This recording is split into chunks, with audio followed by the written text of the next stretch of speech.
A ver, entonces, Okay. pues hola, buenas tardes a todos, bienvenidos a nuestro seminario de sistemas complejos. Pues hoy tenemos como invitado a Sergio Alcalá Corona, que es un investigador que ha trabajado muchísimo explorando modelamientos de sistemas biológicos con redes. Sergio es físico, estudió la licenciatura en física en la UNAM y también estudió una maestría en ciencias de la computación en la UNAM, además una maestría en dinámica no lineal en sistemas complejos en la Universidad Autónoma de la Ciudad de México y también estudió el doctorado en ciencias biomédicas en la UNAM. Además de eso, ha realizado varias estancias postdoctorales, una en la Universidad de Barcelona y otra en la Universidad de Chicago, y desde julio del 2020 se encuentra como postdoc en el Instituto de Fisiología Celular. Entonces, Sergio, pues es muy grato que estés con nosotros hoy en el seminario de sistemas complejos y pues adelante, Sergio. Muchísimas gracias, Alejandro. Muchísimas gracias a los organizadores del seminario por la invitación.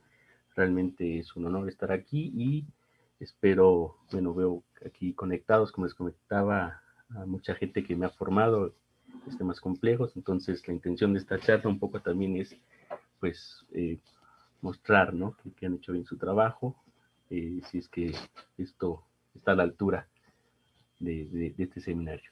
Pues bueno, tengo bastante información, entonces voy a irme lo más rápido posible. Si quieren interrumpir en cualquier momento por alguna pregunta, cualquier cosa que no se entienda, adelante. O si quieren dejar las al final para que esto sea más fluido, pues también con gusto. Entonces, bueno, sin más preámbulos y agradeciendo a todos, voy a comenzar. Básicamente lo que les voy a platicar son un par de historias. Uno es sobre un trabajo que tiene que ver con la estructura de redes, que es modularidad en redes complejas aplicadas al cáncer. Y después trataré de centrar la charla el máximo tiempo posible en este trabajo que involucra dinámica y estructura de redes de este sistema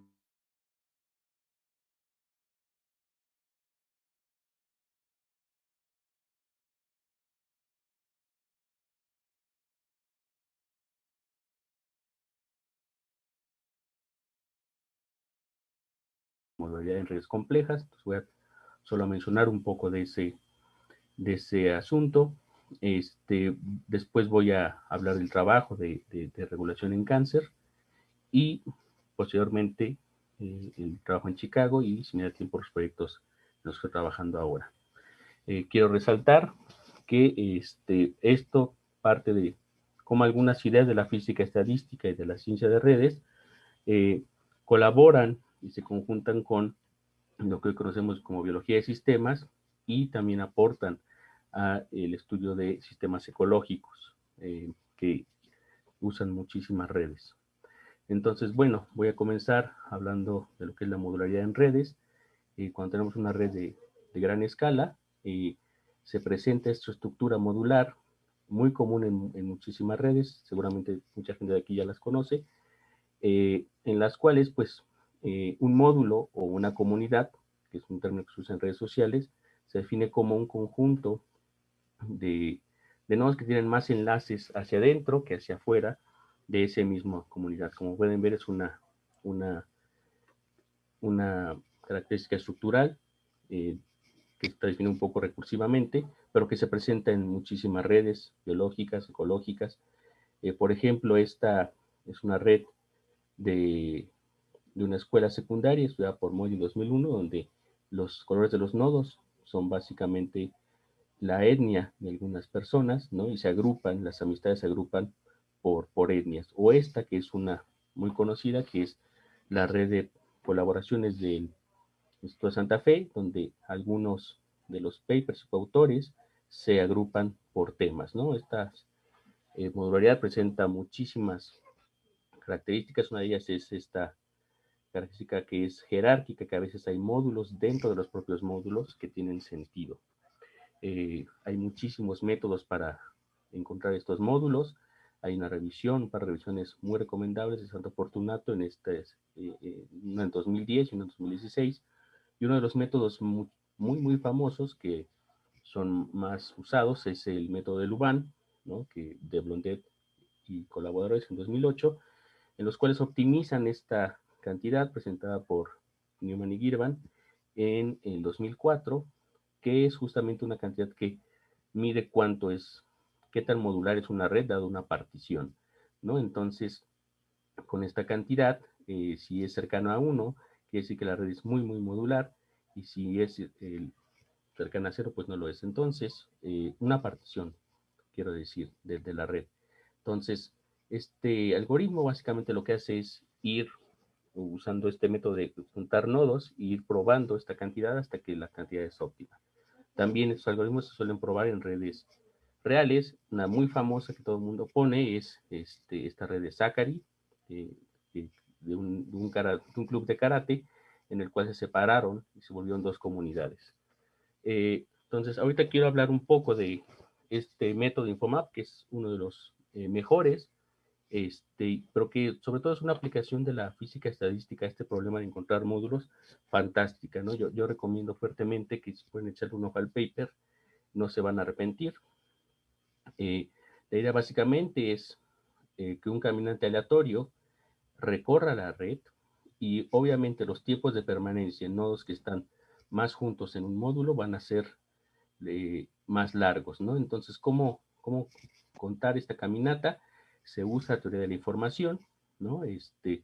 Básicamente cuando la caminata es muy larga, que llega al límite ergódico, pues se tiene una distribución de, digamos, de brincos estacionaria, y entonces con eso se puede calcular una entropía, y básicamente se puede lograr una descripción simbólica de esta caminata que se puede optimizar con esta cantidad, que es la map equation, en el cual si hay una partición, se puede calcular esta frecuencia, esta entropía, tanto de los módulos, entre los módulos, como dentro de cada uno de los módulos, y optimizarla. Esta descripción, cuando es mínima, nos da una descripción modular bastante buena, ¿no?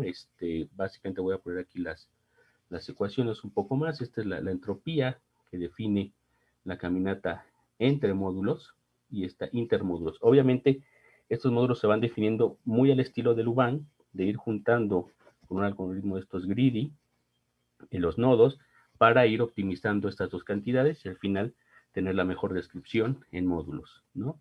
Este algoritmo no solo es bueno en eficiencia, sino también en tiempo. Tiene un orden de ejecución que es lineal con el número de aristas, que básicamente es mucho mejor que sus predecesores, pero además ha ido actualizando. Una de las primeras pruebas que se le hizo fue esta prueba diseñada por Andrea Lanchiquinet, Santo Fortunato y Radici, que está publicada varias versiones en estos papers, y básicamente se diseñan redes artificiales con conexiones lo más cercanas a una red de libre escala para hacerla lo más real, y con eso se prueba, se varía el número de conexiones intermódulos respecto a los módulos, digamos algo así, que es cuando aquí se ve que es muy modular la red, entonces los algoritmos no deberían de fallar, pero cuando ya es muy, muy poco modular, que la densidad de conexiones de intermódulos es muy grande, es difícil de distinguir, ¿no? Entonces,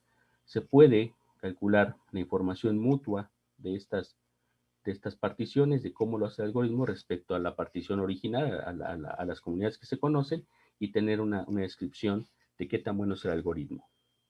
Entonces, dicho esto, que es básicamente central en todo el trabajo que he hecho, les voy a presentar primeramente este trabajo muy brevemente, pues, que es trabajo que hice en el INMEGEN, bajo la dirección de Enrique Hernández Lemus, con la colaboración de Jesús Espinal y Guillermo de Anda Jauregui, en el cual básicamente lo que atacábamos es el programa de regulación genética, que es un proceso bastante complejo, en el cual la información pasa de estar almacenada en una molécula de ADN, se transcribe en un RNA, se traduce a una proteína y eventualmente se pliega para dar una proteína funcional o estructural, ¿no? Este complejo es el dogma central de la biología molecular y es un proceso complejo que queríamos atacar. ¿Cómo se modela en este sistema con redes? Pues bueno, dado que hay un gen que produce su RNA mensajero y eventualmente una proteína que puede ser un factor de transcripción o no, puede esta proteína prender, es decir, promover la expresión, es decir, la producción de RNA mensajero de otros genes, y entonces con eso podemos generar una red en la cual el gen X promueve o inhibe la expresión de otro gen, ¿no? Esta es una forma de hacer las redes y es básicamente como queremos entenderlas, ¿no? Cuando la expresión de un gen afecta a otro. Entonces, a partir de datos genómicos que están en bases de datos, la idea era construir redes de regulación genética que modelaran ese fenómeno y ver si había una característica observable o no, que nos dijera o nos diera algunos insights sobre el cáncer. Entonces, bueno, para eso, en 2016, publicamos esta metodología en la cual teníamos comentada una red transcripcional. Después encontrábamos los módulos con InfoMap para eventualmente hacer algo que es muy común en biología de sistemas, que es una prueba hipergeométrica o un análisis de enriquecimiento, en el cual se prueba bajo cierto p-value qué tan al azar es que esos genes estén asociados a una función biológica reportada en alguna de estas bases de datos, hay muchísimas, y finalmente teníamos una red dividida en módulos, los cuales eran funcionales, es decir, que estaban asociados a una función biológica vía este enriquecimiento. El primer trabajo que hicimos fue construir una red a partir de esta base de datos Phantom 4, que es una base, un proyecto japonés que reporta varios factores de transcripción. Nosotros construimos esta red a partir de este factor de transcripción y sus primeros blancos transcripcionales, sus segundos y sus terceros. Esto parece un árbol, pero realmente no lo es. Hay genes que están reportados en la base de datos que regulan hacia arriba, por lo cual esto tiene una estructura ideal para encontrar módulos, que es más o menos esta, en la cual había más o menos 4.500 nodos y 12.500 aristas. Tenía estas propiedades topológicas y esta es la descripción modular entregada por InfoMap, en la cual cada uno de estos nodos nuevos que se ven aquí es una comunidad, es decir, es un conjunto de nodos que están describiendo un módulo y básicamente están etiquetados por el nodo que tiene mayor centralidad de PageRank dentro de la comunidad. Entonces, para ver que esto era real, construimos un modelo nulo con los mismos nodos y conectamos las aristas de forma aleatoria usando el modelo de R2-Renji y después hicimos el análisis de enriquecimiento en esta base de datos restringiendo un p-value de 1 por 10 de 10 a la menos 5, que es bastante restrictivo, y obtuvimos bastantes buenos resultados.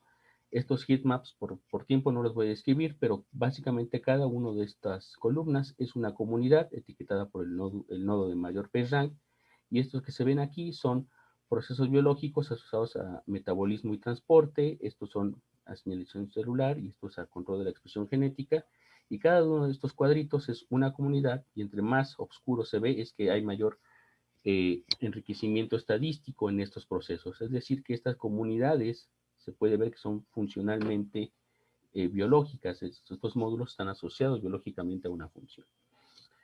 Posteriormente, lo que hicimos fue entonces tomar estos datos que vienen de estos microchips, bueno, de estos microarreglos, que son básicamente unas ondas de RNA mensajero con una secuencia complementaria de los genes conocidos, ¿no? Esto se usa mucho para genoma humano. Aquí se pega el RNA mensajero complementario y entonces se puede tener una medida de la expresión del gen en una muestra o en una biopsia de cáncer. Aquí quiero simplemente abordar rápidamente cómo se construyen estas redes, que el enfoque que usamos es diferente al que se usa por lo general, que es asociar una correlación de Pearson a los dos niveles de expresión de dos genes y tener una relación. Aquí lo que usamos es la información mutua, siguiendo este algoritmo que se llama Aracne, de Margolin, Adam y otras personas y colaboradores de 2006, en el cual la idea general es tomar la distribución de probabilidad conjunta de la expresión de los genes. Si ustedes notan aquí, si les recuerda esto al ensamble canónico de un modelo de vidrio de espines, es porque es similar. Básicamente lo que se hace es tener estos potenciales de interacción entre los niveles de expresión de los genes, a pares, a tripletes, etcétera, para poder construir este Hamiltoniano, ¿no? Esta función de este ensamble canónico. Sin embargo, bueno, no es necesario tomar esto. Para construir estas redes necesitamos tomar la interacción, la autointeracción y la interacción a pares, que es lo que necesitamos para construir redes, ¿no? Interacciones a pares. Con esta distribución de probabilidad se puede calcular la entropía de esto, y asimismo entonces, bueno, esta ecuación y esta son la misma, se puede construir esta información, la información de Shannon, que básicamente viene dada por esta ecuación, que eventualmente se da de esta manera, ¿no? Que es la probabilidad, bueno, la información mutua entre las dos variables aleatorias, que son los niveles de expresión. Sin embargo, bueno, esta información mutua, pues requiere tener, esa es la idea teórica, ¿no? Al final se tienen estos datos, que son la expresión, entonces la distribución, la GPD, se asocia, bueno, se aproxima con este operador gaussiano, ¿no? A partir de las muestras. Para esto es muy importante tener muchísimas muestras. En el algoritmo original se menciona que con 100 es suficiente para poder truncar la información mutua a pares, y si se quiere tener a tercias, pues ya es mucho más, ¿no? Esto es un poco, examen canónico, un poco como el modelo de Ising, ¿no? De poder ver si los genes, la expresión se está asociando, ¿no? A interacción. Entonces, bueno, con esta nueva aproximación ya ahora sí se puede construir la información mutua y ya se tiene entonces una medida de correlación entre la expresión de los genes. Les digo, esto es también una aplicación de la física estadística bastante interesante, ¿no? Es nos gusta mucho, y es más profunda que simplemente tomar la correlación de Pearson. Entonces, bueno, una vez que tenemos la información mutua, lo que vamos a tener es una red que está conectados todos contra todos, ¿no? Es decir, esa red no va a tener una estructura modular porque hay conexiones, no es sparse, es suficiente sparse. Entonces, lo que hay que hacer es tomar un threshold para poder filtrar las conexiones. Ahora bien, eso también lo hicimos, nos gusta mucho de cuidado, y usamos este disparity filter que está publicado por María de los Ángeles Serrano, María Moguña y Alejandro Vespiniani, en el cual las conexiones, las aristas que tenemos que tomar, que son estadísticamente significativas, son las que cumplen esta relación, que es un disparity filter, en el cual este PIJ es los pesos de los nodos normalizados por la fuerza del nodo en interés, ¿no? Entonces, con eso se puede tener un filtro de las conexiones estadísticamente homogéneas o heterogéneas, y con eso ya podemos filtrar, ¿no? Quiero mencionar que tuve la oportunidad, como ya bien mencionado, de tener esta estancia ahí corta, justamente en el Complexity Lab de Barcelona, que dirige Albert Díaz Guilera, para trabajar con María Ángeles Serrano y María Moguña, que son los autores de este paper, para tener de cerca justo cómo hicimos este trabajo. Ahora bien, una vez que ya tenemos toda esta forma de construir las redes, nos tomamos alrededor de 500 muestras de cáncer de mama. Aquí es importante mencionar que hay 4 tipos de cáncer de mama. Uno es el luminal A y el luminal B, que son los que tienen medicamento porque están relacionados al receptor de estrógeno, pero sin embargo hay otros 2 que son menos comunes, pero son mucho más agresivos, precisamente porque no hay medicamento, que son el basal y el HER2. Entonces, a partir de un trabajo de mi colega Guillermo de Anda, que en ese momento éramos compañeros de doctorado, él, en su trabajo, separó las muestras, estas 500 muestras, bueno, 93, en los 4 subtipos de cáncer, usando un análisis de componentes principales, y a partir de esas muestras separadas, construyó redes, y nosotros tomamos estas redes y justamente aplicamos nuestra metodología, ¿no? Es decir, teníamos una red para luminal A, para el tipo de cáncer luminal A, luminal B, HER2 y basal. Hicimos una descomposición en módulos y al final teníamos módulos funcionales para cada subtipo de cáncer, ¿no? Con esto, por ejemplo, los componentes de la red de basal, así los módulos que están aquí. Esto ya es la descripción modular, ¿no? Donde está aquí este gen y varios módulos. Les recuerdo que estos están etiquetados por el nodo que tiene mayor PageRank dentro del módulo. Y finalmente tuvimos un análisis de enriquecimiento en el cual varias de las comunidades mapearon o más bien fueron enriquecidas en varios tipos celulares como apoptosis o proceso inmune que son relevantes para el cáncer, ¿no? Algo interesante que también de mencionar aquí es que las estructuras topológicas, la topología de cada red era diferente para cada subtipo de cáncer e incluso los módulos asociados, digamos, a esta colagenasa, que son los módulos, el módulo COL-A tenía una diferente topología en cada tipo de cáncer, ¿no? Eso también fue bastante interesante. Y finalmente en ese trabajo lo que hicimos fue tomar esta red de HER2, que es de las más agresivas, y encontrar, ya teníamos los módulos, entonces fuimos a buscar submódulos dentro de esos módulos para ver si había mayor información. Para eso usamos nuevamente Infomap, sin embargo usamos una versión que es para encontrar módulos jerárquicos dentro de Infomap, de los módulos encontrados. Entonces, se hace con una expansión de la map equation en el término de los módulos. Entonces con eso teníamos la red normal.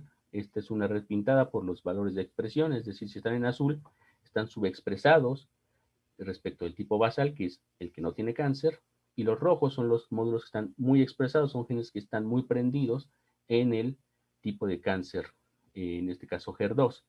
Así entonces teníamos la descripción modular que ya de por sí mapeaba bastante bien con algunos de los niveles de expresión y los submódulos encontrados. Entonces, para esto ahora fuimos a los submódulos y volvimos a hacer esta prueba de enriquecimiento, ahora con un p-value mucho más restrictivo, y encontramos también varios procesos interesantes. Un ejemplo es este módulo asociado al gen LSK, tiene un submódulo OAS que ya en esta descripción submodular está reportado como un conjunto de genes que están asociados a respuesta viral.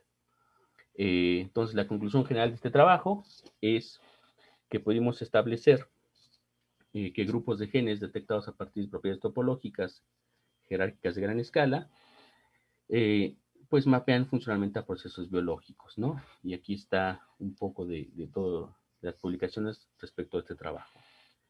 Y ahora sí, quisiera tomar un poco más de tiempo para hablarles de este trabajo, que es el trabajo que hice en mi postdoc de 2 años en la Universidad de Chicago, que básicamente tiene que ver con la competencia entre estas bacterias o arqueas y los virus, unos virus bacteriófagos que son unos virus que exclusivamente infectan este tipo de bacterias o arqueas, ¿no? Este trabajo lo hice bajo la dirección de Mercedes Pascual, en colaboración con Shai Pilosof, en la Universidad de Chicago, y también en colaboración con Rachel Whitaker y Ted Kim, que en ese momento era su estudiante de doctorado, y Sergei Maslow y su estudiante de doctorado en ese momento, Tom Wang, en la universidad, bueno, en el centro Carl Guss de la Universidad de Illinois y en Urbana-Champaign.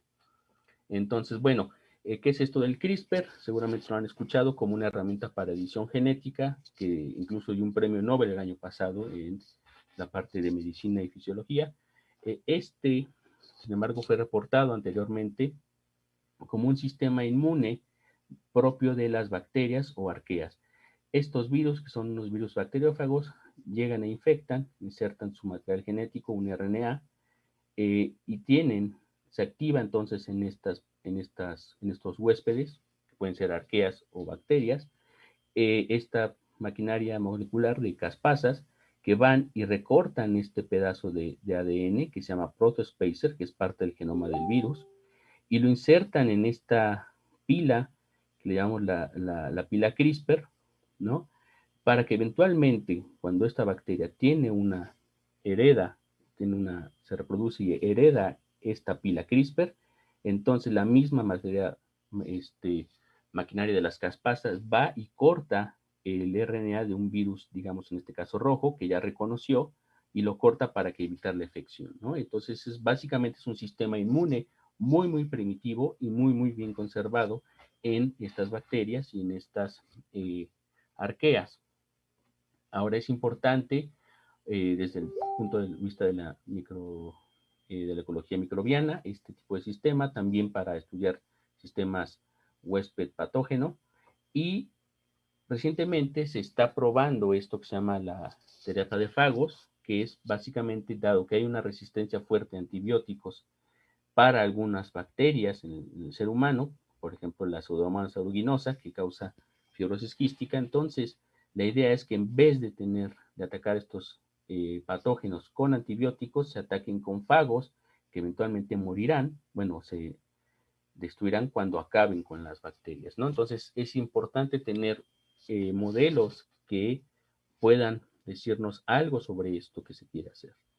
En nuestro caso, lo que queríamos hacer era estudiar cómo la estructura de esta red bipartita que se genera a partir de la interacción entre la infección de los virus y estas huéspedes influye en la dinámica de las poblaciones de estas bacterias y estos virus. Si veíamos que estos virus digamos, Mercedes tenía un interés particular de ver si este era un sistema como el de malaria, que ya trabaja mucho, en el cual hay reservorios o nichos en los cuales estos virus se infectan, ¿no? Y se pueden heredar, etcétera. Es un problema bastante interesante que da para muchísimo. Nosotros hicimos este primer trabajo, pues bueno, tratando de entender primeramente esto. Entonces, para eso usamos un modelo de ecuaciones diferenciales acopladas, uno para cada especie de bacterias que se va generando y uno para cada cepa de virus que se va generando. Esto tiene tres componentes que les voy a explicar, ¿no? Ahorita con más detalle. Este es un modelo que planteó en un principio Loren Childs, que fue estudiante de doctorado de Steven Strogatz, junto con la propia Rachel Whittaker, que es nuestra colaboradora en Urbana-Champaign. Entonces, esto tiene tres componentes. El primer componente es el componente molecular, en el cual simulamos los genomas de cada virus y la pila CRISPR de cada bacteria.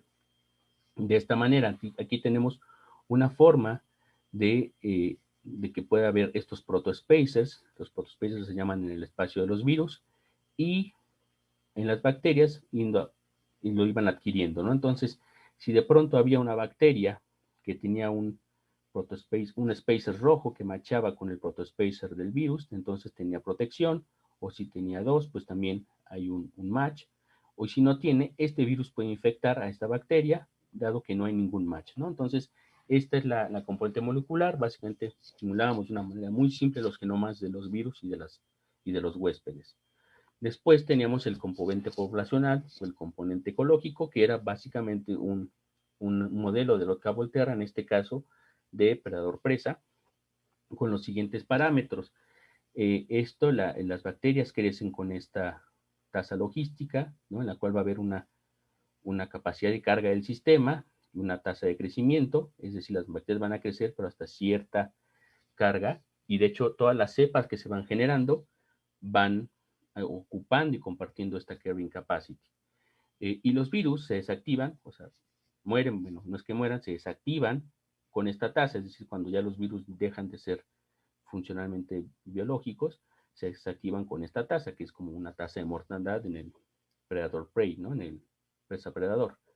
Y teníamos este componente acoplado, ¿no? Que es el componente a la cual las bacterias mueren, o las arqueas, que es exactamente al cual nacen, excepto por esta tasa, ¿no? Que es el birth size, que es el número de, digamos, de virus que se van a generar una vez que la bacteria o el arquea que el host es lisado.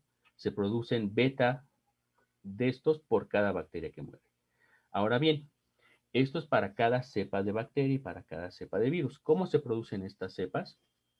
Viene el tercer componente del modelo, que es el componente evolutivo, que básicamente tiene dos partes: cómo mutan los virus para generar nuevas cepas y cómo mutan las bacterias para generar nuevas cepas. En el caso de los virus se tiene estas dos tasas de mutación, ¿no? Una para los virus que son inmunes. Por cierto, algo que es importante y que olvidé mencionar es esta probabilidad Q y esta probabilidad P. Este modelo incluye una probabilidad de que el CRISPR falle, es decir, que haya una infección a pesar de que hay una bacteria que ya tiene protección contra un virus dado. Hay una probabilidad P que es pequeña, 10 a la menos 5 es el parámetro que usamos, de que virus infecte una bacteria que ya tiene inmunidad. Y obviamente 1 menos Q, también hay una probabilidad de que el virus, que la bacteria adquiera esta Q, el protospacer, y lo puede heredar a su siguiente progenie, pues, ¿no? Entonces, estas dos probabilidades juegan un rol eventualmente para lo que vamos a ver que es la robustez de este sistema. Entonces, bueno, como hay una tasa de adquisición y una tasa de P, estas son las tasas con las que los virus pueden mutar, que son proporcionales a sus poblaciones de los virus y las bacterias que están infectando. Y entonces, con esta tasa se construye, se usa un algoritmo de Gillespie que modela un modelo de Poisson, un proceso de Poisson en el cual las mutaciones están aleatoriamente generadas a partir de este proceso de Poisson, usando este algoritmo de Gillespie, en el cual en el genoma puede cambiar uno de estos virus, uno de estos protospacers a uno nuevo, y aparecer aquí, en uno de los 50 que nacen, una nueva cepa.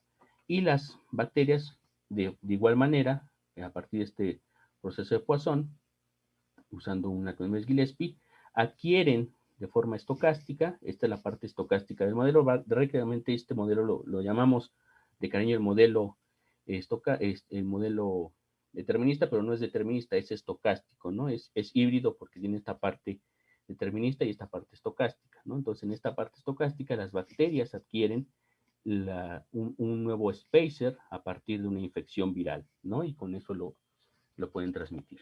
Bueno, ese modelo es el que estaba en 2012.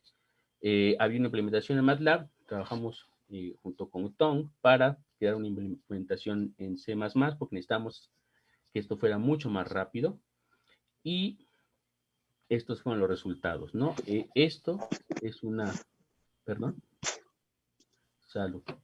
Entonces, esta es una vista típica de una simulación, en la cual, si ustedes ven aquí, uno puede ponerse qué rayos está pasando aquí, ¿no? Hay al principio, estas gráficas son típicas en ecología, cada color, cada bandita de estas representa una cepa o una especie de bacterias, y del mismo caso de esto. En general se hacen con colores diferentes. Aquí los pusimos con un gradiente de colores para mostrar que hay un reemplazo después de este evento, que ahorita les voy a comentar qué es, de las cepas de bacterias, ¿no? Hay un montón de cepas que incluso colman el carrying capacity. Después hay estos abruptos momentos en que la población de bacterias empieza a extinguirse de forma masiva y después se recuperan. Y de igual manera en los virus hay estos momentos en los cuales hay una bacteria que empieza a alimentar un montón de virus, los virus empiezan a diversificar de forma pues grande, o sea, incluso van 2 órdenes de magnitud arriba de las especies de virus, y eventualmente aniquilan a las bacterias y siguen por aquí de alguna forma viviendo con estas pequeñas epidemias que se ven aquí, que son muy interesantes, hasta que de pronto vuelve a ocurrir una cascada de diversificación que logra tumbar esto que de cariño le llamamos las paredes, ¿no? Los muros de bacterias, ¿no? Para pasar a un nuevo muro de bacterias en el cual se recuperaron y eventualmente extinguen a los virus. Esto es una simulación con una tasa de mutación relativamente baja. Cuando aumentamos la tasa de mutación, esto se vuelve incontrolable. Esto gris que ven aquí ya son muchísimas bacterias que hicimos poner en un solo color porque era imposible tener una paleta de colores, ¿no? Y después vienen estos regímenes que estamos todavía descubriendo si esto entra en una competencia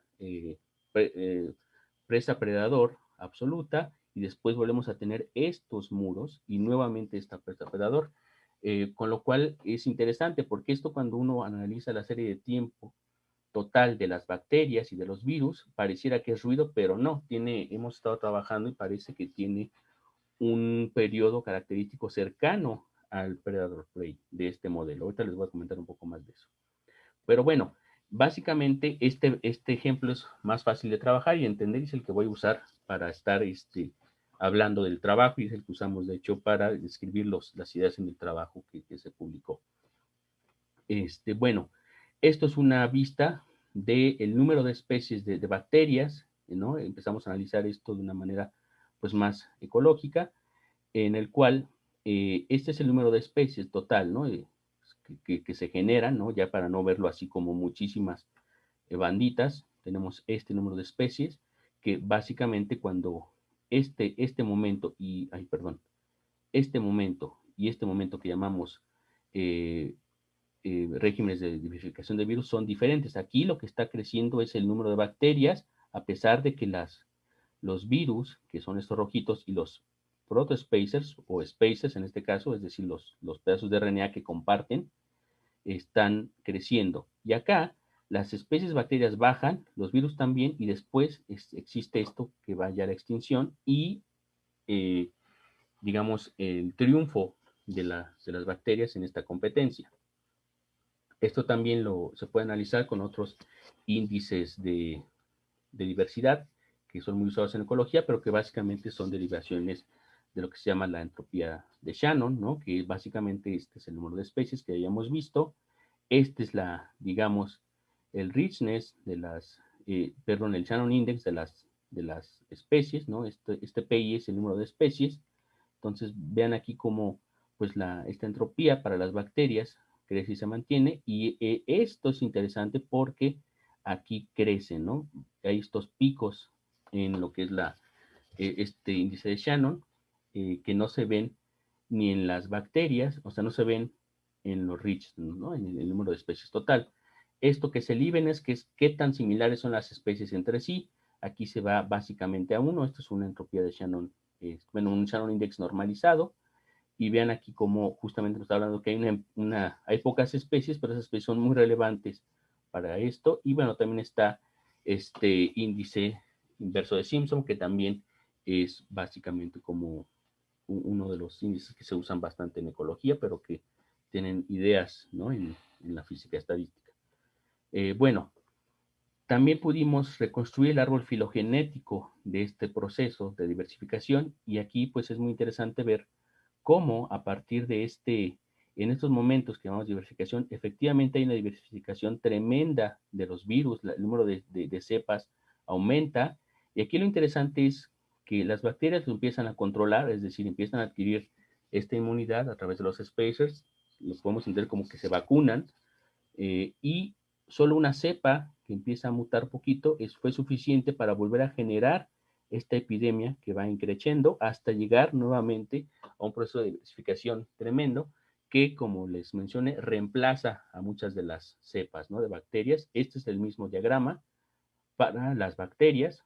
Está una filogenia que aquí se hace súper rica porque van adquiriendo esta inmunidad. Entonces, cada vez que una bacteria adquiere inmunidad y adquiere un protospacer nuevo, su genoma cambia y entonces se vuelve una nueva especie. Y aquí justamente hay un cambio, hay una extinción de algunas bacterias, pero algunas logran sobrevivir y hay este reemplazo, ¿no? En la filogenia de las bacterias que finalmente logra controlar a los virus. Entonces, bueno, una de las primeras preguntas que nos empezamos a hacer es, bueno, esta dinámica que vemos aquí, que no es fácil de entender de estos regímenes, la podemos entender a partir del propio modelo de Oca-Volterra.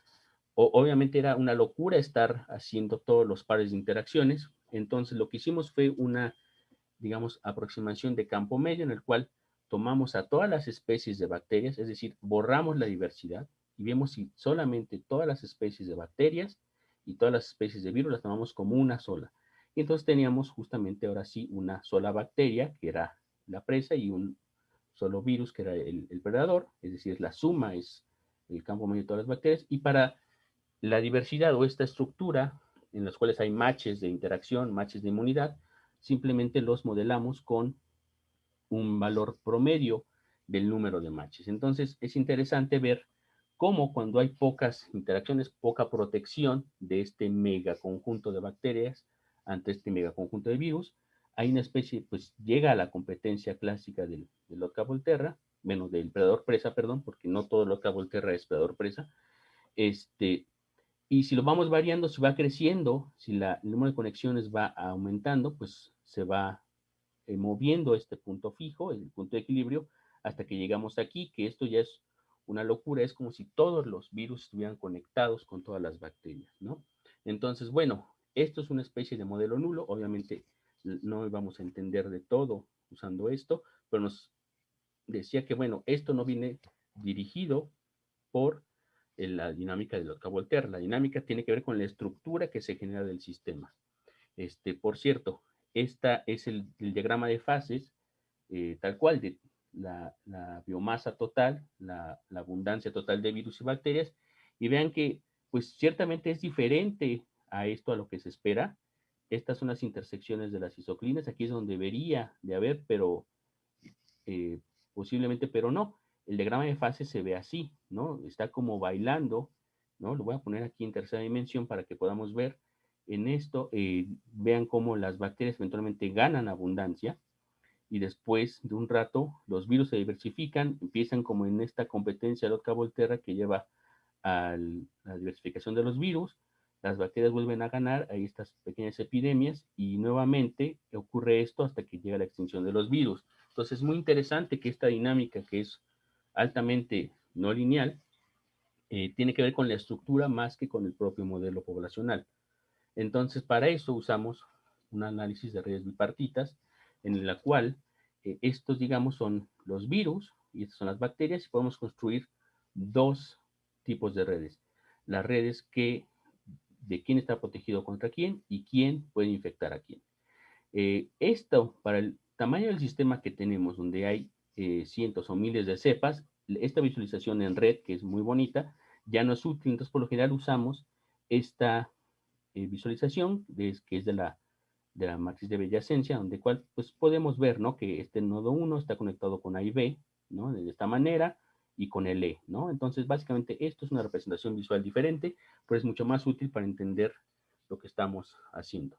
Como les comentaba, lo primero que hicimos fue ver esta red de infección y ver si estos virus, quién estaban infectando a quién y cómo es que era la red ahí, si era modular o si era no modular, etcétera. Entonces, para eso usamos Infomap nuevamente. Entonces, lo aplicamos a la red bipartita y bueno, esto es voy a hacer un paréntesis aquí porque es una pregunta que en algún momento, en algún seminario que le decíamos esto a Luis Amaral, me preguntó, oye, pero Infomap nada más es para redes binarias. Pues la verdad es que sí, el original Infomap es para redes binarias. Siempre se puede acudir al truco de convertir la matriz de adyacencia en una de adyacencia, pero no fue necesario. Hay ya todo un trabajo que está aquí publicado en el 2016 por Lanchiquinet y Rosval y no puedo pronunciar esto, donde se puede encontrar y se usa Infomap para encontrar módulos en redes bipartitas. No solo así, sino el propio Shai lo invitó Martin Rosval para poder, y están colaborando ahorita en un artículo para encontrar módulos en redes bipartitas. Así es que Infomap es totalmente usable para redes bipartitas y es de las cosas que nos gusta de Infomap, que no solo sirve para redes, sino dado que es este formalismo del map equation, se puede usar y se puede adaptar para varios tipos de redes. Esta es una visualización de la red modular de infección. Como les digo, no es muy buena, o sea que hay colores entre virus y bacterias que están usando módulos, por lo cual es mejor usar esta visualización. Aquí sí se puede ver cómo las bacterias, las especies de bacterias que se van generando en esta evolución, están atacando cepas muy particulares de virus, ¿no? Aquí hay un módulo de bacterias que están atacando a un solo virus, esta está de virus que están atacando un conjunto particular de bacterias, cepas de virus que están atacando a un conjunto particular de bacterias, etcétera. Y esto se conoce en ecología como una partición de nichos. Esta partición de nichos es importante porque es justamente el lugar donde los virus están diversificando, ¿no? Es justamente las oportunidades que tienen los fagos, los virus, para diversificarse. Y además que están muy centrados en esto que se conoce en ecología como Frequency Dependent Competition, ¿no?, que es un concepto importante en ecología. Este es el número de módulos, ¿no?, que se encuentran. Vean cómo crece, pero de una forma tremenda en las redes, en los momentos de diversificación de los virus, que es bastante interesante. Y si ponemos a la red y la ordenamos por filogenia, esto es muy interesante y es de las cosas que tenemos como ahí en el tintero, se desordena, es decir, si nosotros acomodamos a las bacterias y a los virus por filogenia, esa estructura modular se pierde, es decir, que no están relacionados un poco los virus con las bacterias de forma filogenética. Es diferente y eso, bueno, es interesante y todavía lo estamos como pensando bien como otra, si nosotros construimos la red de los spacers con las bacterias, se ve que también es modular y esto es interesante y también si lo tomamos por filogenia, esto se destruye, estructura modular se destruye.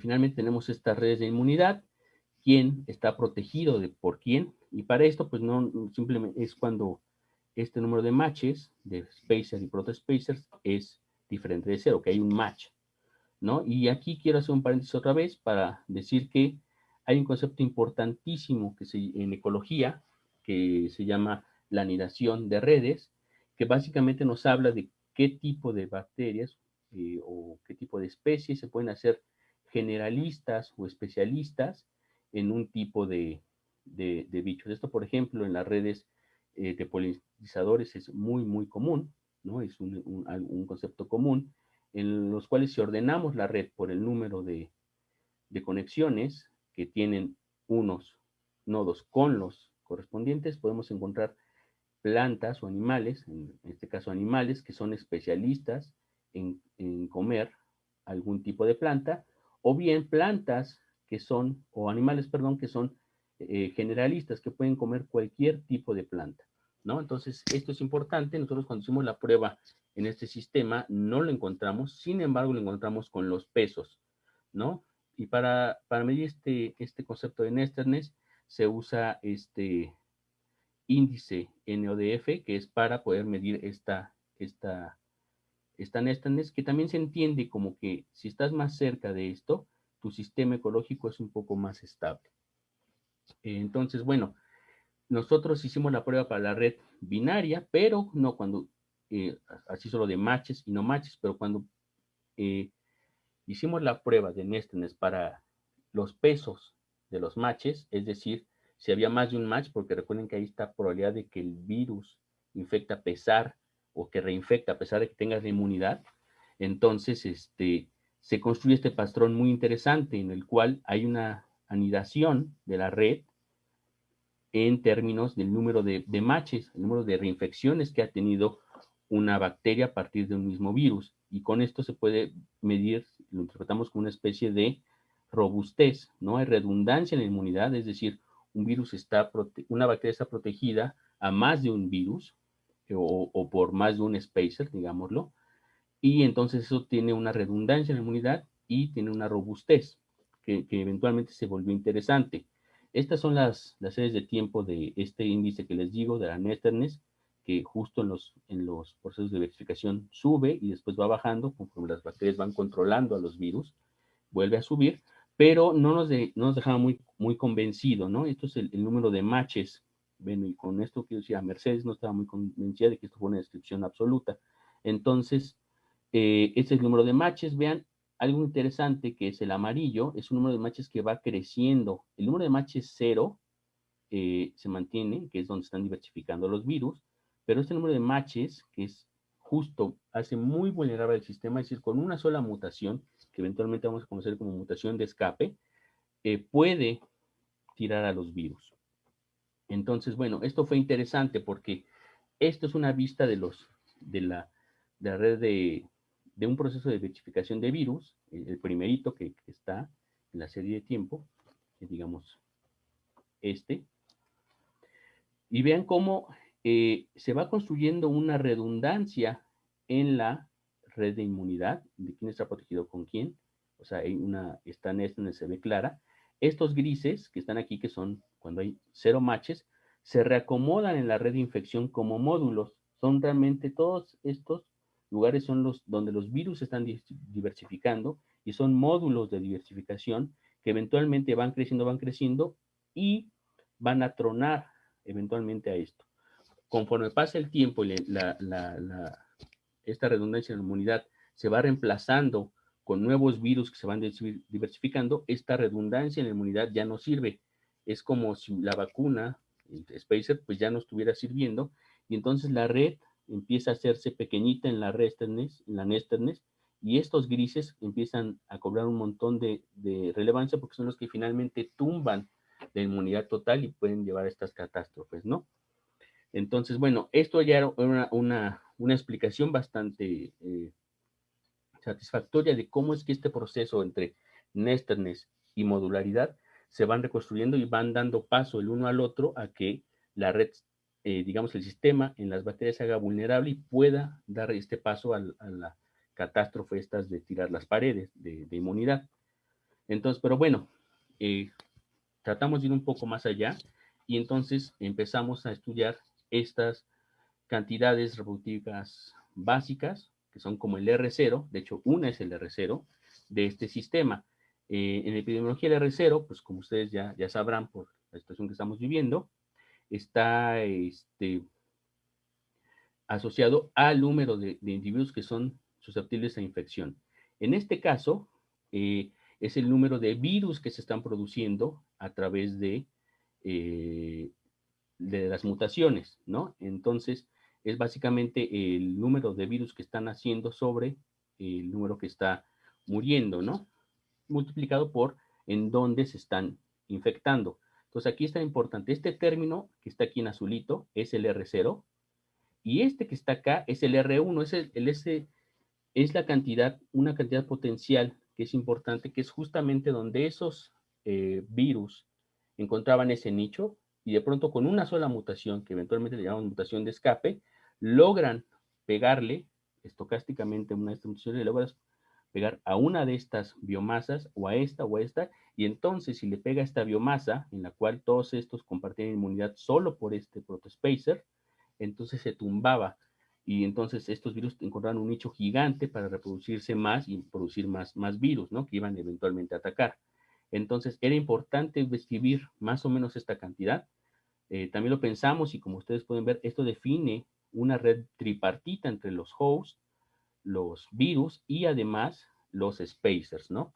Entonces, para calcular esta cantidad, este es el R0, es donde los virus se están diversificando normalmente, pero esta cantidad, que es la potencial, la que pueden alcanzar con una de estas mutaciones estocásticas, una sola, que es una de escape, es la que hay que calcular o estimar. Y para eso lo hicimos calculando el valor estimado, ¿no?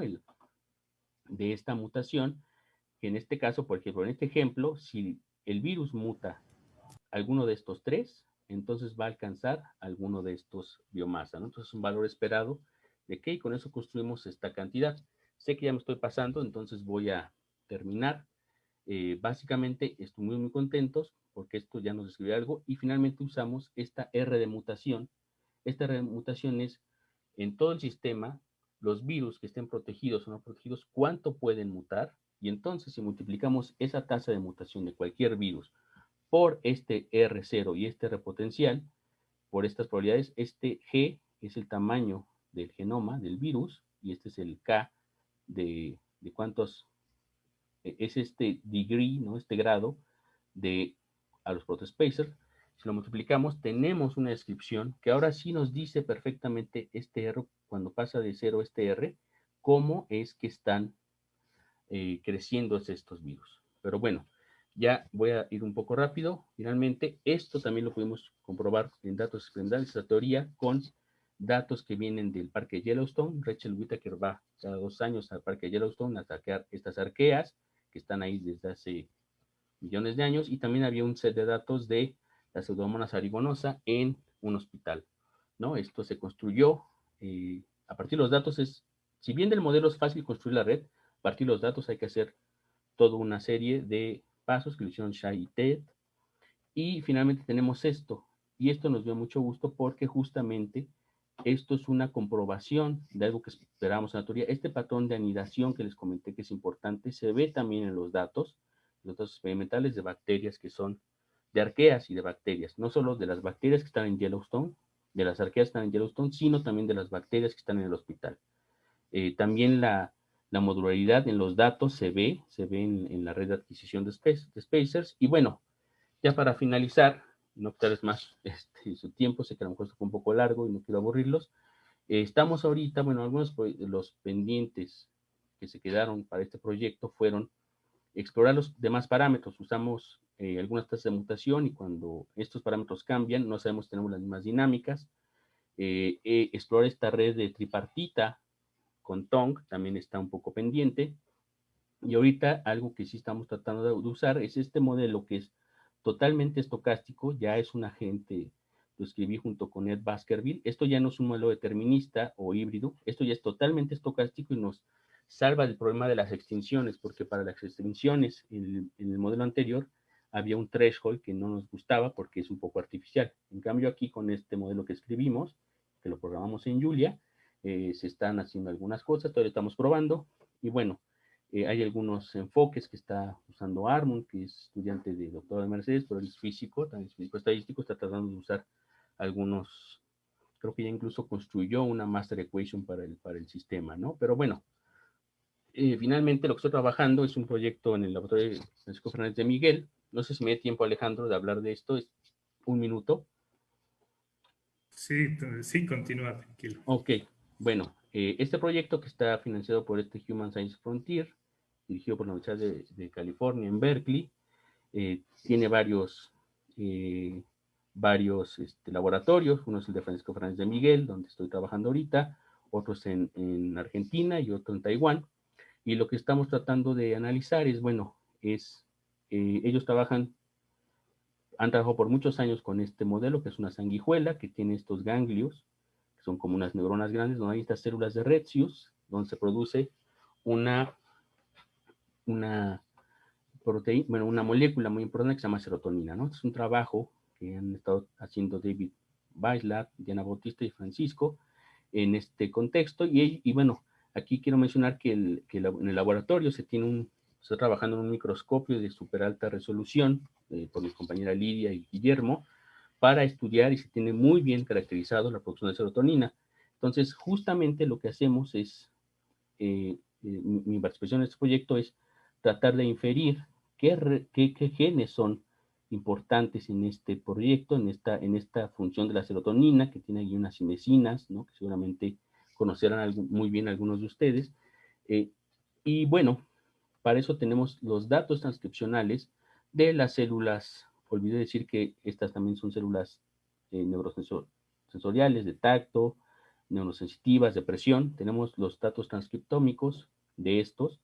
Sin embargo, son pocos para poder usar el aracné como lo describí hace un momento. Entonces estamos tratando de construir las redes a partir del análisis profundo de ese transcriptoma para así poder construir redes para las células de Retzius, que son estas que están involucradas en la función serotoninérgica, y las otras, y después usar un análisis de redes booleanas o redes, pues sí, booleanas, para ver si podemos encontrar qué genes son importantes en la dinámica y en la estructura de esta red, de esta función serotoninérgica, y eventualmente se harán experimentos conducidos por mi compañera Nishu Saroj para eventualmente tener una comprobación experimental, ¿no? Una vez que abran el laboratorio. Quiero agradecer a la UNAM, que es donde me he formado, a Enrique Hernández Lemus, al CONACYT, que fue quien financió mi doctorado, y a Inmegen, a Jesús de Espinal y a Guillermo de Anda, y por otro lado a Tem, a Ted, a Kim, a Sergei Maslow, que están en la Universidad de Illinois. Bueno, estaban, creo que Ted y Kim, Tong y Ted ya se fueron. Shaya tiene una posición en la Universidad de Ben Gurion en Israel, ¿no? Y bueno, seguimos ahí platicando.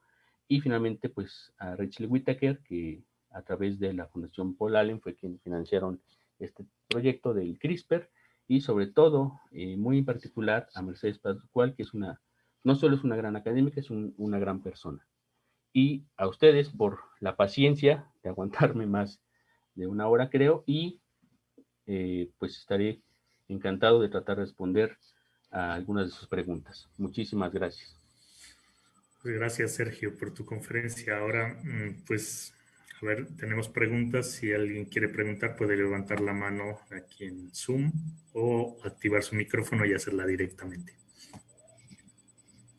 Entonces, ahí Alberto levantó su mano. Adelante, Alberto. ¿Qué tal? Buenos días. Hola, buenos días. Hola. Tuve un problema con el audio, entonces quisiera saber ¿usó el algoritmo de Infograph. Infomap. Infomap. Ajá. Sí. ¿Lo usó para obtener modularidad sobre una red bipartita pesada? Así es. Y efectivamente, a lo mejor eso es lo que justamente te decía, eso se vale, ¿eh? Y esa es una buena pregunta, ¿no? Ya me la habían hecho, el propio Luis Amaral me la hizo, pero de que se vale. De hecho, lo probamos. Mira, aquí está.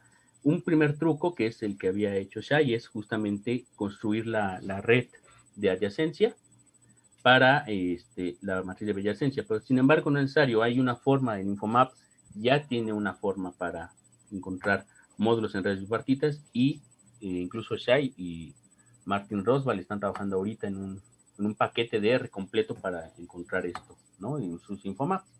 Entonces se vale. Pero no sé si será tu pregunta, no te dejé hacer la pregunta, perdón. Sí, es que tenía la duda porque yo había trabajado con redes bipartitas, pero digamos todos del mismo peso, ¿no? Entonces, o sea, la cualidad de este algoritmo es que es cuando tienes una red bipartita ya pesada, con ello te generan las modularidades, ¿no? Sí, justo. Y funciona bastante bien. De hecho, si puedes tener un ojo, esto está en el preprint, el trabajo de Shai y de Martin. Está interesante. Y aunque esto es para redes ecológicas, ahí básicamente abordan el problema de redes bipartitas y Infomap. Ok. Solo una pregunta, no sé si ¿sabe cuál es el grado de complejidad del algoritmo? De Infomap es lineal con el número de aristas. Ah, perfecto. Es Muchas súper gracias. rápido. No, ¿de qué? Muy bien, ¿más preguntas por ahí?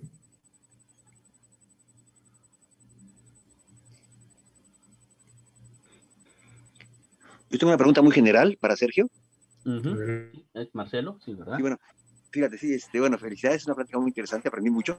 Gracias. Y no sé mucho de genética, genes, virus, bacterias, biología.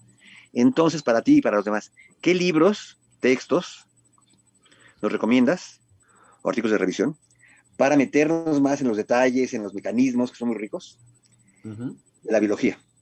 Porque, bueno, decían que el siglo XX fue de los físicos, ¿no? Terminamos ahí, ¿no?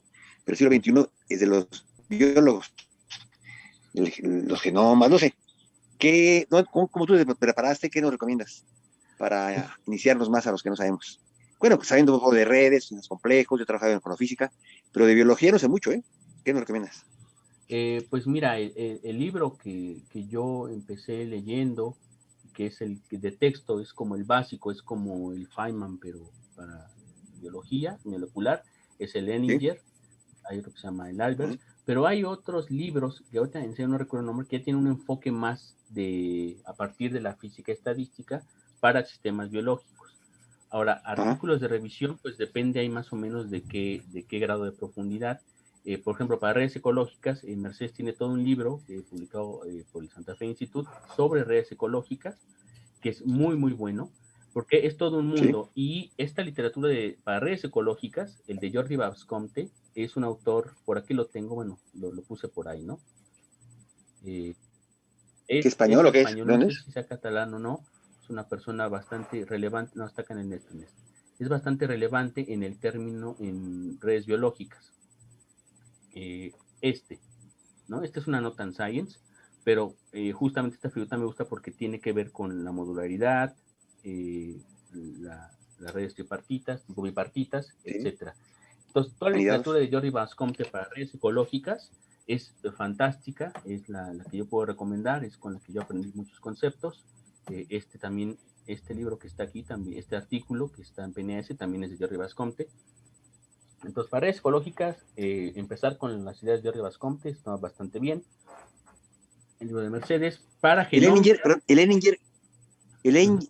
¿cuál es el nombre del libro del autor ese? ¿Leninger? Ay, no me acuerdo el nombre, pero si tú pones Leninger, Molecular Biology, ese es el libro, es la Biblia de la biología molecular. Es muy básica, pero además es largo, es todo un tabique, ¿eh? Eso es una cosa,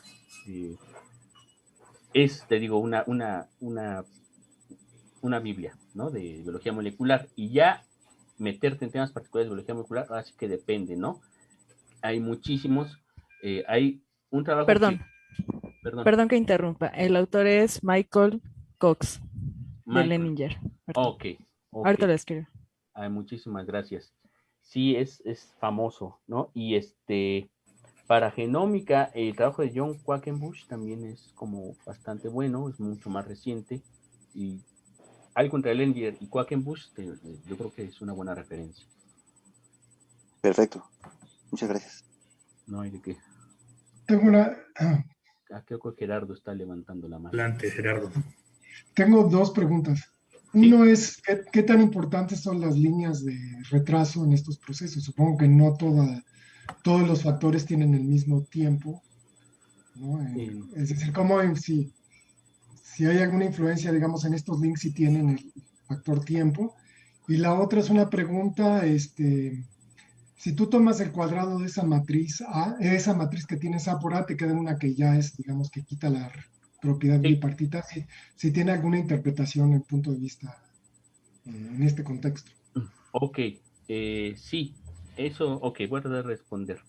En las conexiones en las redes, por ejemplo, construidas a partir de la genómica, es súper importante que estén estadísticamente, por eso preferimos usar este enfoque de Aracné, que es basado en la teoría de la información, porque básicamente uno de los problemas enormes en genómica es que a partir de que tú tienes esta coexpresión, tienes un snapshot, tienes una foto estática de un proceso que es sí hiperdinámico. Entonces, realmente inferir conexiones hacia atrás o conexiones hacia adelante es un problema bastante abierto. La verdad es que ahí es complicado, ¿no? De hablar de eso. Ahora, en la red bipartita, voy a poner aquí la red, la que está, la de, por ejemplo, esta, ¿no? Estas redes vienen a partir del modelo. En este modelo, en cuanto hay una infección y entonces se reconoce, aquí es inmediato, hay un match entre spacer y protospacer, en el modelo es inmediato, ¿no? Y con eso construimos la red. Ahora, creo que la pregunta viene más sobre los datos experimentales, ¿no? ¿Cuánto tardó? Y eso tiene que ver con cómo se construyeron las redes estas de acá, ¿no? Es difícil para construir las redes experimentales, solo tenemos los datos de los huéspedes, es decir, están las bacterias que tienen Rh, las arqueas en este caso, y ahí se puede mapear las secuencias. Y con eso, si tú tienes unos virus reconocidos, porque también se amplían los virus, en el lago de Yellowstone están tanto los hosts como los huéspedes, están ahí, y tú solo tienes la forma de poderlos mapear a partir de reconstruir las secuencias. Ahora, ¿en qué momento empezó la infección ahí? Eso, igual, mismo problema que en genómica. No se puede saber porque realmente quiero que estamos tomando un snapshot de los datos, ¿no? Entonces, realmente, ¿cuánto tardó en construirse la conexión o no? O sea, hay un retraso, no lo podemos saber a partir de los datos. En el modelo no lo hay, en el modelo sí es en automático, ¿no? En cuanto hay un match, ¡pum! Eso se vuelve una nueva cepa, o sea, aparece una nueva cepa y entonces ya no interactúa, ya hay un match cero con hay un match, perdón, con el virus que esté o con todos los virus que puedas checar.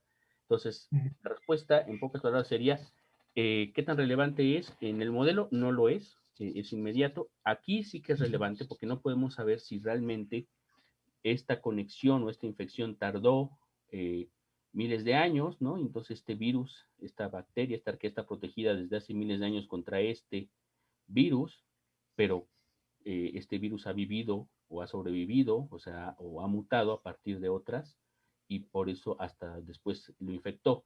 Eso es difícil de saber, no lo sabemos. Y la otra pregunta, ¿cuál era? Era una de los tiempos de retraso.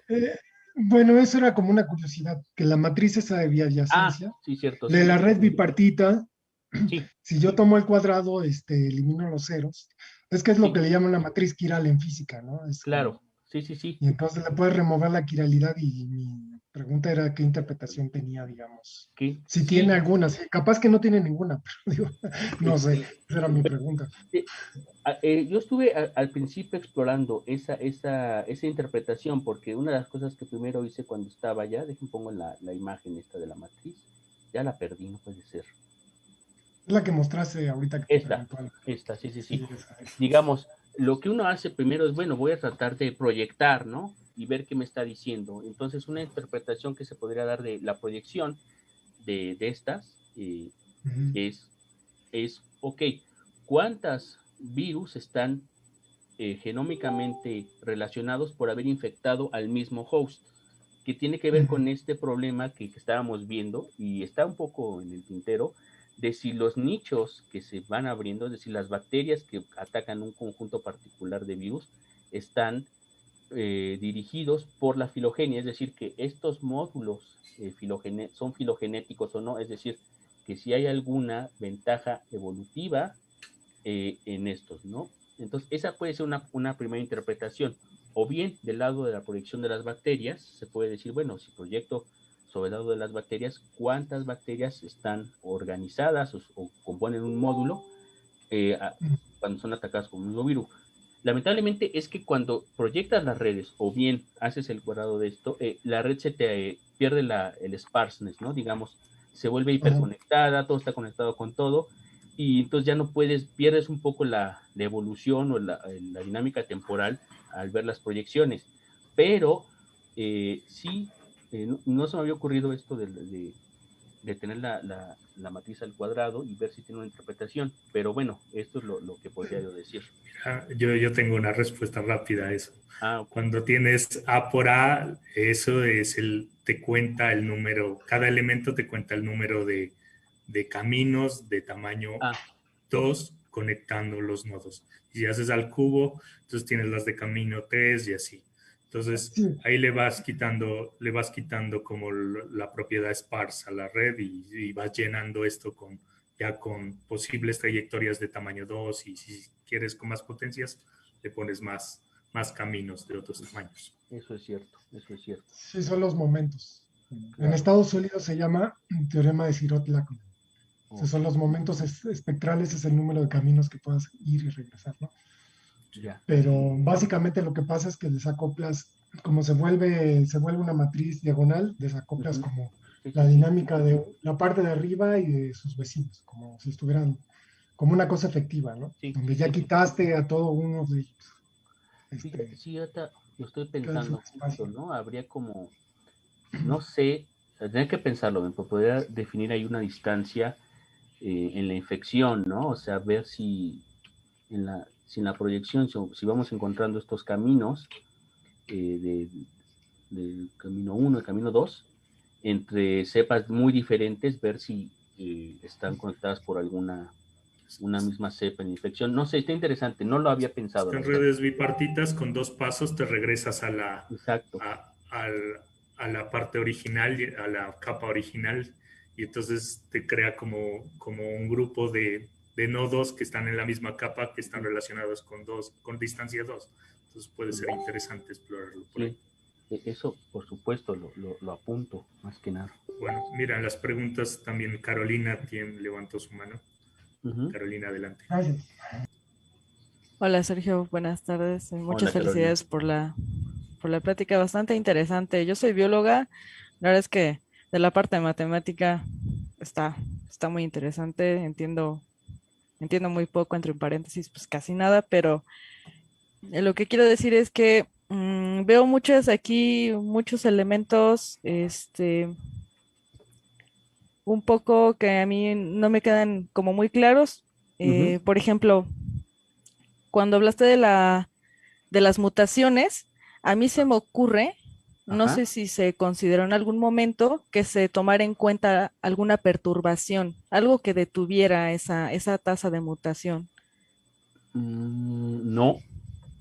Bueno, la respuesta rápida es no, pero no sé, te refieres a, por ejemplo, supongo que te ves a esta parte, ¿no? Sí. Digamos que de alguna forma esta tasa de mutación se separara, ¿no? Como por algún proceso diferente. Así es, una perturbación. Yo creo que sería interesante, por ejemplo, en epigenética hay cosas como ARNs de interferencia, que son aquellos que evitan justamente algunas mutaciones, algunas, por ejemplo, también hay modificaciones en la cromatina, es decir, que cambian el rearreglo de la molécula de DNA, entonces también podría ser algo interesante. No sé si en las redes también se pueda considerar las metilaciones del DNA. Sí, fíjate Ajá. que ahorita, bueno, he estado platicando con Chef, digo, ahorita estoy enfocado 100% a el postdoc que estoy en fisiología celular, ¿no? Pero te digo, hay un montón de cosas de este trabajo que están ahí como volando.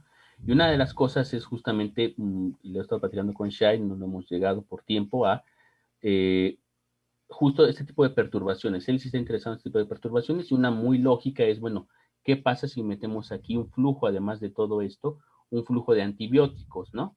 Que eventualmente, pues compitan con los fagos en matar bacterias, o esto que dices es muy interesante, que de alguna manera meter una tasa extra, ¿no? Aquí de hecho, ya con el modelo Así estocástico es. que tenemos, que es totalmente estocástico, podemos meter una nueva, una nueva ecuación que describa, ok, Ajá. bueno, elige uno de estos genomas y evita que mute, ¿no? Es decir, aquí si te fijas, estas tasas de mutación pues son poblacionales, ¿no? Esta es Sí, la claro. población de las bacterias, pero nada impide que podamos meter una extra y que, digamos que, congelemos Sí. una bacteria, ¿no? Y Ahora, además como una pequeña probabilidad, porque por ejemplo hay virus que tienen uh-huh. una tasa de mutación muy baja, son moléculas bastante estables, ¿no? Entonces también como considerar esa parte de la probabilidad.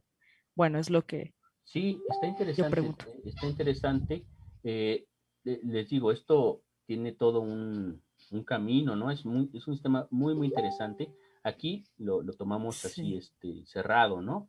Está cerrado en digamos, no hay otras bacterias. Ahorita lo que están trabajando Armon y Mercedes es en, ok, ¿qué pasa si hay otra migración o hay migración de otro grupo de bacterias, digamos, al lago, ¿no? Y modelarlo como otro flujo. Y eso es un sistema abierto ya, ¿no? En el cual hay unas nuevas bacterias que entran al juego y van a tener otro tipo de dinámica con los mismos fagos, ¿no? Ahora, en el caso de evitar la mutación, eso podría ser perjudicial tal vez para las bacterias, porque parte del éxito de estar en las bacterias, digamos, mutar es adquirir protospacers, ¿no? Entonces, si evitamos que en las bacterias se mute, pues yo me imagino que van a ser más presas que nada, ¿no? Van a estar haciendo susceptibles a muchos más virus, dado que no están diversificándose lo suficiente como para protegerse. Ahora, parar la mutación en los virus, eso sí que puede ser más interesante porque podría ser que el control por parte de las bacterias se haga mucho más rápido, ¿no? Dado que estas mutaciones, esta tasa de mutación está evitando que los virus se diversifiquen y entonces la competencia se haga Ujú. un poco como desleal, ¿no? Básicamente quien mueve aquí la competencia y toda esta ecoevolución es que estén mutando ambos al mismo tiempo. Así Eso es es. lo más riquísimo de todo su sistema. Ahora, podría pasar que no sé, que a lo mejor pase como en estos virus como de la influenza y todo esto, que de pronto se hacen estas ramas filogenéticas muy, muy separadas, porque justamente no empezaron a diversificarse a partir de la misma cepa, ¿no? O sea, digamos que hay dos cepas, una que no está mutando, a lo mejor se extingue, pero entonces crece una de estas con estas formas de cactus que son muy estudiadas en evolución de cepas virales, ¿no? Y puede que esas se hagan mucho más fuertes. No lo sé, la verdad es que no lo sé, pero está interesante la idea. Sí, otra cosa que también se me ocurre es el factor de virulencia de las bacterias, es decir, qué Uh-huh. tan agresivas son a la hora de atacar. Ah, ya, Eh, como sí, la, bueno, en este caso, pues reconocen al virus como un agente extraño. Entonces, en términos de inmunidad, en uh-huh. el contexto de inmunidad, bueno, a mí me parecería también bastante interesante como incluirlo, ¿no? Inmunidad en este Y caso de la bacteria. estas ideas, pues las voy a apuntar porque sí son bastante interesantes, no Sí, las, habría que pensarlas bien para ver cómo qué tanto impacto tiene en la coevolución, ¿no? Del sistema, pero sí está interesante, lo voy a apuntar, ¿no? Así, bueno, es que luego podemos platicar de sí, sí, sí. sí, Sí, sí, bueno, sí. de hecho yo trabajo con cosas de coevolución, entonces Ah, mira, justamente es por eso a mí se me ocurre esto. Yo estoy haciendo un modelo basado en agentes de ah, coevolución. ok. Entonces, bueno, pues estas ideas, digo, yo creo que podrían venir bastante interesantes a este trabajo que ya tiene Sí, bastante información. sí, yo creo que podemos platicar, no sé, Claro que sí. manda mi correo, no sé si puedes poner tú en el chat. Sí, aquí pongo mi correo en el chat. Sí, claro. Pues muchas gracias, Sergio. No, Muy a ti. interesante. Muchas gracias. Bueno, Alejandro Martínez tiene una pregunta. Adelante, Alejandro. Sí, gracias. Pues originalmente soy médico veterinario, entonces mi formación en biología es de aplicación para resolver problemas, en este caso de salud animal. Estaba siguiendo ahorita la discusión y habría que entender las razones, si es que eso es, de la mutación, son errores de copiado. O sea, Sí. no entiendo cómo se podría detener las mutaciones más que en un modelo como aquellos en los que trabajamos, porque pues no es que los virus tengan una intencionalidad, ¿no? No mutan intencionalmente. Hay una mutación por error de copiado. No sé si has considerado que estas mutaciones no son tal cual estocásticas. Digo, hay espacios de lo posible, los espacios de fase que dependiendo de la dinámica del sistema, permite o no un cierto tipo de mutaciones. O sea, hay mutaciones que no se pueden porque no hay un path, un camino de una mutación a otra, porque el grado de evolución dinámica de los virus y sus hospederos no ha llegado a ese estado. O sea, esas mutaciones serían, hay unas mutaciones, un cierto espacio de fase que no es posible alcanzar hasta que no se ha dado una cierta etapa coevolutiva inclusive, bueno, estamos hablando de mutaciones de estos errores que a veces resultan en que el virus se hace más efectivo en réplica, más allá de virulencia en términos en ese nivel, o a veces hacen que el virus inclusive se incluya como parte del genoma de, por ejemplo, bacterias mismas o de organismos superiores como nosotros, ¿no? Animales superiores como nosotros, que tenemos una gran cantidad de ADN, de material genético que originalmente no era de nosotros, ¿no? O sea, ya es de nosotros, pero fue insertado inclusive por virus. Una pregunta, hablas de correlación y eso es obviamente de tu formación como físico en estadísticas, en mecánica estadística. Una de mis impresiones desde el punto de vista de alguien entrenado como yo es que la mecánica estadística es una especie de reconocimiento, y eso es obvio, de nuestra ignorancia de causalidad, que es un término muy relativo en sistemas complejos, ¿no? La causalidad es circular, decía por ahí un autor, o sea, es precisamente el poder del concepto coevolutivo. Sin embargo, ya lo hemos repetido mucho, correlación no es causalidad, ni menos en sistemas no lineales como los que estamos estudiando. Obviamente, para poderlos estudiar, pues los simplificamos. Y dijiste algo fundamental, los modelos con los que trabajamos son cerrados. Pero esto no representa realmente los sistemas dinámicos, abiertos, no lineales con los que trabajamos. Entonces, aunque hay una correlación, yo creo que una aplicación, porque esa es mi aproximación ahorita de ingeniería, ¿no? ¿Para qué sirve todo esto en cuanto a resolución de un problema? Como, por ejemplo, el que estás mencionando que tenemos ahorita, la situación que estamos viviendo, de estar encerrados en nuestras casas, trabajando y sobreviviendo como lo estamos haciendo. ¿Qué aplicación de estos estudios tan interesantes podría buscarse? Obviamente con algo más allá de correlación. Digo, esas relaciones en genética son básicamente de dos tipos, epistasis y pleiotropics. Y esto cambia muchísimo el impacto de, caso así lo veo, una posible intervención para modificar la dinámica de un sistema que queremos intervenir para modificar precisamente esa dinámica. Entonces, no sé si has considerado el siguiente paso. Obviamente, ya dijiste, estás como todos nosotros muy ocupado con proyectos que tienes en la mano.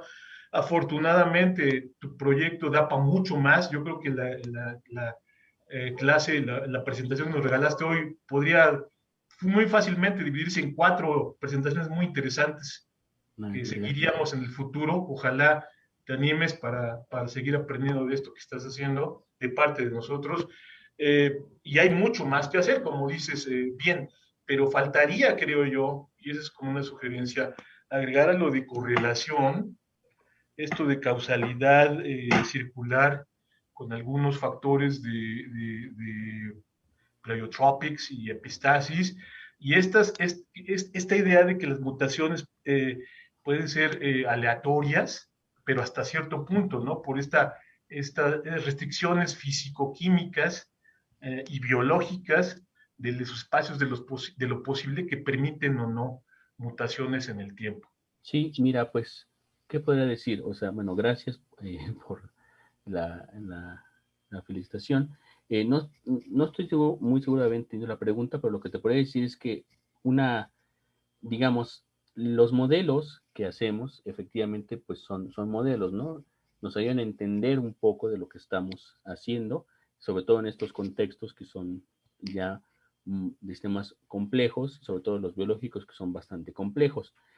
Algo, por ejemplo, que mencionabas de las mutaciones, bueno, o sea, las podemos justamente modelar como un proceso estocástico, pero efectivamente no sabemos cómo van a ocurrir, son errores de replicación de los virus que están ahí, y algo que podría ayudar es, por ejemplo, ahorita, tener ese tipo de modelos en mente ayudaría, por ejemplo, ahora, en esta situación del COVID, la gente está muy preocupada por las variantes, ¿no?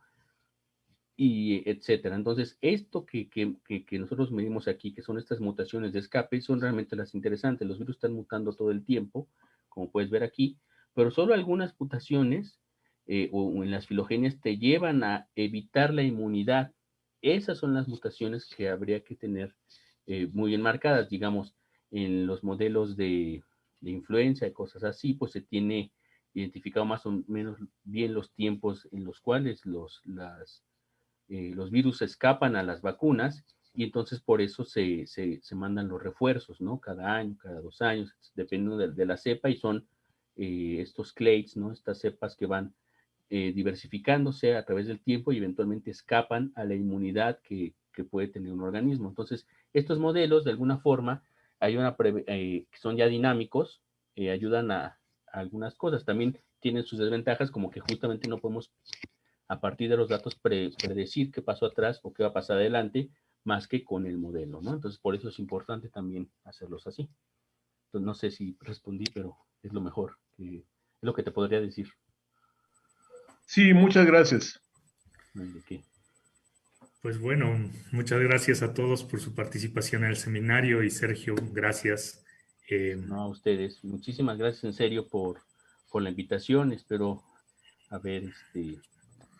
esperamos verte en el Instituto de Física pronto, cuando ya todos volvamos y reactivar el seminario presencialmente. Claro que sí. Ahí pues estaremos. Bueno, un abrazo, Sergio, y que estés Igualmente, muy bien. Alejandro. Te cuidas mucho, y adiós a todos. Los invitamos al próximo seminario, y ya les enviaremos los emails de invitación. Hasta luego, muy adiós. Bien. Cuídense mucho. Muchas gracias. ¿Alguien quiere decir a Gerardo? No, perdón, quería hablar con Rubén. Ok. Bueno. Pero ahorita te mando un link en Google, ¿sale? Bueno, mira, saludos, Sergio. Sí, dime. Sergio, te dejaron, Carolina, que habló un momento, te dejó la información por el chat. ¿Listo? Ya la tengo. Bueno. Perfecto. Entonces, muchas gracias, Carolina. Nos ponemos en contacto. Bueno, muchas gracias. Muchas gracias. Gracias a todos los que estuvieron por acá. Gracias, Sergio. Saludos. Saludos, que estén muy bien.